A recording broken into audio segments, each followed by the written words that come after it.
depois lá em Guaraús, em Portal das Graças, depois vamos lá em Cidade da Barra, dando ordem de serviço para as novas UBs que nós estamos construindo. Das 32 escolas que nós estamos reformando, como a escola Erquenhoff, Calil, o diretor Antônio, nós estamos fazendo uma nova escola praticamente, aqui em Erquenhoff, lá no bairro de Comunândia, assim como o Guilherme Santos, no Santo Inês, Raimundo de Mendonça, Santa Mônica. Os investimentos não param por aqui.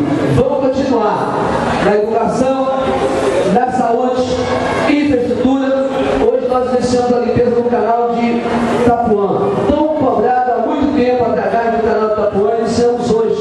Estamos fazendo na Grande Sobrolândia, ou seja, é tempo de construir relacionamento, tempo de construir parcerias, é o que nós fazemos com o governo do Estado, com o governo federal, tempo de construir uma educação de qualidade, é o que nós estamos fazendo, ofertando novas vagas, construindo novas escolas, qualificando e dando capacitação para os nossos professores, com os cursos temporários e o nosso polo, que nós vamos dar ordem de serviço semana que vem.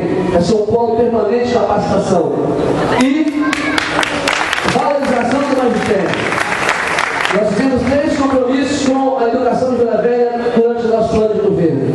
Aumentar a oferta de vagas, construir novas escolas, estamos construindo 18 e reformando 32. Capacitar e treinar e qualificar, estamos fazendo como no curso que nós fizemos o conhecer. Eu minha razão de reclamação que eu fiquei sabendo uma vez.